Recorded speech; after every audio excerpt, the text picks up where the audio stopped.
ভাই, তাই না যায়েন না, 10টা মিনিট একটু সময় দেন। ভারতের দুই বন্ধু মিলে সারা ভারতবর্ষ সহ আপনার দক্ষিণ এশিয়া এবং ইউরোপের কিছু কিছু দেশে আলোড়ন সৃষ্টি করে ফেলছে। মানে কি করছে জানেন? একজন বয়স্ক 70 বছর বয়স্ক একজন মুসলিম তাকে বাঁচাইছে। বয়স্ক বৃদ্ধ মানুষকে দুইজন হিন্দু যুবকে বাঁচাইছে। দুইজন হিন্দু যুবকের মধ্যে সবচেয়ে বেশি নাম আসতেছে, মানে ফলাওভাবে নাম প্রচার হচ্ছে দীপক আক্কি কুমার সিংয়ের। কারণটা কি? যখন সে বাঁচাইতে গেছে তার মুখে কিন্তু দাঁড়িয়ে আছে।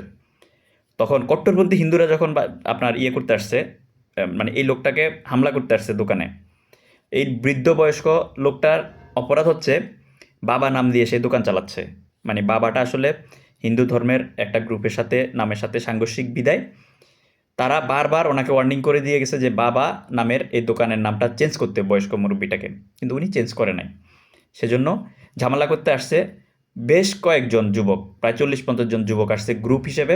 বাবার দোকান বন্ধ করে দেবে, বাবা বাবা নামের এই দোকানটা বন্ধ করে দেবে মুরব্বীর, অথবা হামলা করবে।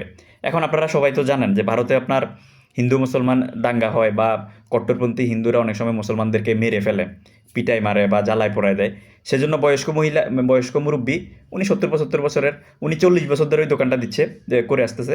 উনি এভাবে কাঁপতেছে থরথর করে, যদি ওনাকে মেরে ফেলে বা ওনাকে যদি কোনো একটা বড় ধরনের লোকসান করে ফেলে।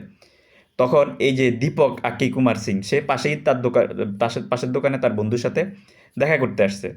সে দেখেন, দেখে সে এবং তার আরেকটা বন্ধু সহ আসছে। এই দুইজনে বিষয়টা দেখে তাদের আর মানে সহ্য হইল না, তারা সাথে সাথে এসে প্রতিবাদ করছে। দীপক আক্কি কুমার সিং এই লোকটা কিন্তু একটা জিম চালায়, এবং সে কিন্তু একটা একদম পুরো মানে একদম বডি বিল্ডার। সে চাইলে কিন্তু একসাথে 10-15 জন লোককে খেয়ে ফেলতে পারতো, কিন্তু সে সেটা করে নাই। সে সুন্দরভাবে সাবলীলভাবে কথা বলছে। কথা বাড়াবাড়ি করতে গিয়ে এক পর্যায়ে যখন কট্টরপন্থী হিন্দু যারা ছিল তারা যখন আসছে যে, কিরে ভাই, তুমি এখানে নাক গলাচ্ছে কেন, তোমার নাম কি? তারা চাইছিল যে সে যদি কোনোভাবে যদি মানে মুসলমান নাম হইতো তাহলে কিন্তু তাকে পিটাইতো, এবং এটাকে আরও বড় মুদ্রা হিসেবে দাঁড় করাইতো। সে বলছে যে আমার নাম হচ্ছে দীপক, মোহাম্মদ দীপক, কি করবি কর। মোহাম্মদ দীপক বলাতে দেখেন প্রতিবাদের ভাষাটা কি, আপনি শুধু অস্ত্র দিয়ে লড়াই করলে হয় না, মুখের ভাষা দিয়ে সাবলীলভাবে যৌক্তিকভাবে কিন্তু প্রতিহত করা যায়। সেটাই সে করছে। আর এই ভিডিওটাই সোশ্যাল মিডিয়াতে ভাইরাল হয়ে যাওয়ার পরে এই দীপক আক্কি কুমার সিং মোহাম্মদ দীপক নাম বলাতে তার প্রশংসায় ভেসে যাচ্ছে পুরা সোশ্যাল মিডিয়া। এবং ভারতের মানে আপনার যারা কট্টরপন্থী হিন্দু দল, তাদেরও মন্ত্রী এমপিরা দেখা করতে আসতেছে তার সাথে, এবং বিরোধী দলের প্রধান রাহুল গান্ধীও কিন্তু তার সাথে দেখা করতে আসছে। তো দেখেন, আপনি যদি ভালো কাজ করেন, সেই আপনি ভালো কাজ করলে উপরওয়ালা কখন আপনার এই ভালো কাজটার কারণে আপনাকে কোথায় সম্মানের জায়গায় নিয়ে যাবে আপনি নিজেও বলতে পারবেন না। এই দীপক কিন্তু দীপক কুমার সিং সে কিন্তু ভাবে নাই যে তার এত নাম যশ হয়ে যাবে মুহূর্তের মধ্যে। সে জাস্ট মানবতার দিক থেকে তার কাছে লাগছে যে এই জিনিসটা খারাপ, এই জিনিসটা মন্দ করতেছে আমার হিন্দু ভাইয়েরা, এটাকে আমার প্রোটেক্ট করা উচিত, সে কিন্তু এটাকে প্রোটেস্ট করছে। দেখেন আমাদের দেশেও এরকম অনেক নামধারী ধর্ম ব্যবসায়ীরা আছে, বা নামধারী ধর্ম পলিটিশিয়ানরা আছে, যারা ধর্মের নামে মানুষের মধ্যে বিভাজন সৃষ্টি করে। একবিংশ শতাব্দীতে কিন্তু এখন এটা খায় না। ভারতে যেরকম দীপক একজন কঠোর ধর্ম পালনকারী হিন্দু যুবক দাঁড়িয়ে গেছে মুসলমানকে প্রোটেস্ট করার জন্য, বাংলাদেশেও কিন্তু এরকম লাখ লাখ দীপক আছে, মানে মুসলিম আছে, যারা হিন্দুদেরকে প্রোটেস্ট করার জন্য, অন্যায়ভাবে হিন্দুদের উপরে যদি কোনো হামলা মামলা হয় বা কোনো ব্লেম দেওয়া হয় সেটাকে প্রোটেস্ট করার জন্য বাংলাদেশে কিন্তু আছে। কিন্তু এই দীপকদেরকে বাংলাদেশেও ফলোভাবে বাংলাদেশের মেন স্ট্রিম মিডিয়া প্রচার করে না, ভারতেও কিন্তু মেন স্ট্রিম মিডিয়া প্রচার করে না। কারণ তাদের ধর্ম ব্যবসা বন্ধ হয়ে যাবে, তাদের পলিটিক্স বন্ধ হয়ে যাবে, ধর্মের নামে বিভাজন সৃষ্টি করে ভোট ব্যাংক যেটা সেটা নষ্ট হয়ে যাবে বিদায় সেটা করে না। বাংলাদেশে বিগত দিনে আপনার কুমিল্লাতে একটা ধর্মীয় উপাসনালয়ে পূজার সময়, দুর্গাপূজার সময় মন্দিরে পবিত্র কোরআন শরীফ রাখাকে কেন্দ্র করে বাংলাদেশে একটা কিন্তু বড় ধরনের সম্প্রীতি নষ্ট হয়ে একটা বড় ধরনের সাম্প্রদায়িক দাঙ্গা হওয়ার কথা ছিল। কিন্তু সেটাকে মাদ্রাসা ছাত্ররা, মুসলমানেরা, যারা প্রকৃত মুসলিম কট্টরপন্থী মুসলমান, যারা জঙ্গি মুসলমান না তারা না, যারা প্রকৃত মুসলমান এবং মাদ্রাসা ছাত্ররা, তারা গিয়ে কিন্তু বিভিন্ন মন্দিরের পাশে পাহারা দিছে, বিভিন্ন মন্দিরের সামনে পাহারা দিছে, সেটা প্রকাশ্যে এবং গোপনে, যাতে করে সম্প্রদায় সম্প্রীতি বিনষ্ট না হয় এবং হিন্দু ভাইদের প্রতি যেন আপনার হামলা মামলা হয়, তারা যেন ক্ষতিগ্রস্ত না হয়। ঠিক এই দীপক, এরকম দীপক ভারতেও এইরকম দীপক আছে। বাংলাদেশে যেরকম মুসলিম দীপকরা আছে, ঠিক ভারতেও কিন্তু কট্টর হিন্দু প্রকৃত ধর্মভীরু দীপকরা আছে যারা চায় না যে সম্প্রদায় সম্প্রীতি নষ্ট হোক। যেমন এই যে রোজার মধ্যেও কিন্তু লখনৌ ইউনিভার্সিটিতে কিন্তু সকালবেলা মুসলিম ছাত্ররা ফজরের নামাজ পড়ছে, দুপুরবেলা নামাজ পড়তে গেছে আর ওই ভবনে তালা বন্ধ করে দিছে, বলে যে এটা পরিত্যক্ত ভবন, এটাকে সংস্কার করতে হবে। এটা বলে অহেতুক আর কি নামাজ পড়াটা বন্ধ করার জন্য ইউনিভার্সিটিতে এটা করছে। তখন মুসলমান ছাত্ররা কিছু না বলল, সাথে হিন্দু ছাত্ররা কিন্তু সাথে সাথে প্রতিবাদ করছে এবং তারা ইউনিভার্সিটিতে শোডাউন দিছে, মিছিল করছে এবং তারা আপনার মানববন্ধন করে তারা এক জায়গায় কিন্তু বসে গেছে প্রোটেক্ট করার জন্য এবং তীব্র প্রতিবাদ করছে। তো দেখেন হিন্দুরাও কিন্তু মুসলমানদেরকে আপনার প্রোটেক্ট করার জন্য রাস্তায় নামতেছে ভারতে, আবার বাংলাদেশের মুসলিমরাও কিন্তু বাংলাদেশের হিন্দুদেরকে, সংখ্যালঘু হিন্দুদেরকে বাঁচানোর জন্য রাস্তায় নামতেছে।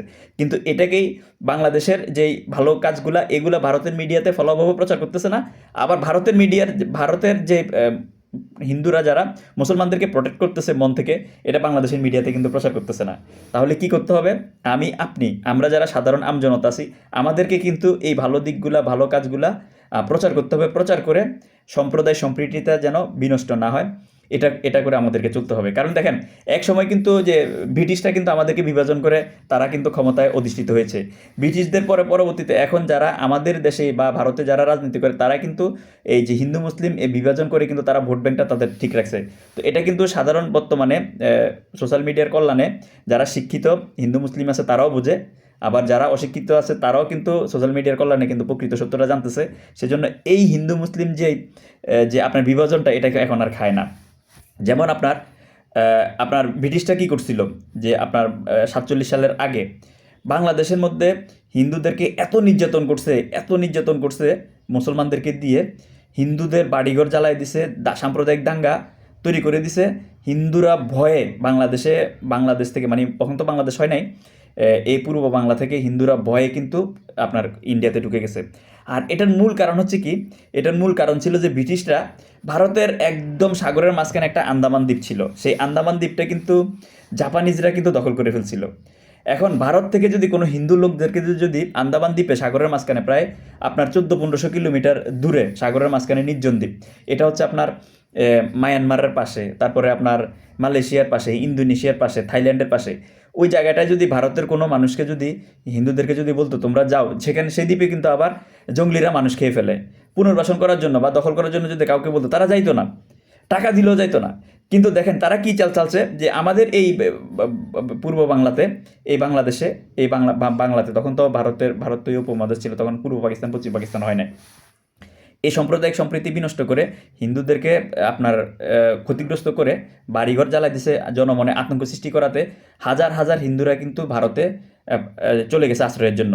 আর এই হিন্দুগুলোকে কিন্তু তারা তখন আপনার পুনর্বাসনের নামে কিছু সহায়তা দিয়ে সেই জঙ্গলিদের সাথে বসবাস করার জন্য আপনার পাঠিয়ে দিছে। দেখেন এখন আপনারা যারা দেখবেন আন্দামান দ্বীপ, আপনারা ইউটিউবে সার্চ দেন, আন্দামানে দেখবেন এই হাজার হাজার মাইল দূরে সাগরের মাঝখানে বাঙালি ভাষায় কথা বলে বাংলাদেশি হিন্দুরা যারা ওখানে গিয়েছেন, ওনাদের দাদারা গিয়েছেন, তারা কিন্তু সেখানে এখন নিজেদের একটা দুনিয়া গড়ে তুলছে। তো দেখেন এই যে পলিটিক্স, একটা নোংরা পলিটিক্স করছে আজকে, কিন্তু এই দেখেন এই প্রায় 100 বছরের কাছাকাছি সময়ে কিন্তু, বা 100 বছর পরেও কিন্তু এই যে আমরা কিন্তু বাংলাদেশে কিন্তু হিন্দু মুসলিমরা কিন্তু আমরা সম্প্রদায় সম্প্রীতি মেনে চলতেছি। এবং আমি আমার নিজের এলাকার কথা বলি, আমার এলাকায় আমার পাশের গ্রাম হচ্ছে চেহরিয়া গ্রাম। এই চেহরিয়া গ্রামে শুধুমাত্র একটা মাত্র হিন্দু পরিবার আছে, সেটা হচ্ছে জগৎবাবু। আর আশেপাশে অন্তত 15-20 কিলো এরিয়াতে মুসলিম ছাড়া কোনো হিন্দু নাই। কিন্তু উনি এখানে কিন্তু উনি সম্মানের সাথে বসবাস করতেছে এবং ওনাকে সবাই কিন্তু এমনভাবে রেসপেক্ট করে, মানে অন্যরকম একটা ইয়ে। তো 1947 সালের আগে যে এই যে হিন্দু মুসলিম দাঙ্গা দিয়ে যে হিন্দুরা চলে গেছে জানের ভয়ে, ওনারা যদি এই জিনিসটা দেখে ওনারা কিন্তু আফসোস করবে।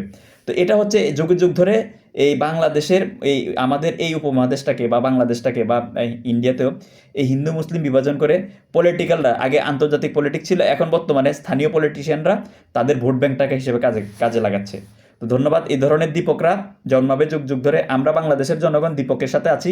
আবার ভারতেরও কিন্তু যারা সাধারণ হিন্দু, যারা বিভাজন চায় না, যারা ধর্মের নামে রাজনীতিকে পছন্দ করে না, তারা কিন্তু আমাদের বাংলাদেশের এই ভালো যারা হিন্দুদেরকে প্রোটেক্ট করছিল তাদের সাথে কিন্তু ছিল। মেইন স্ট্রিম মিডিয়া কিন্তু সেটা প্রচার করে নেয়। ধন্যবাদ। যখনই এই ধরনের সম্প্রদায় সম্প্রীতি বিনষ্ট হবে, আমরা যারা আছি, আমরা হাজারো দীপক আমরা বাংলাদেশে দাঁড়িয়ে যাব, হাজারো দীপক ইন্ডিয়াতে দাঁড়িয়ে যাবে, সম্প্রদায় সম্প্রীতি যাতে বিনষ্ট না হয়। ভালো থাকবেন, ভালো রাখবেন। আসসালামু আলাইকুম রহমতুল্লাহ বারাকাতুহু।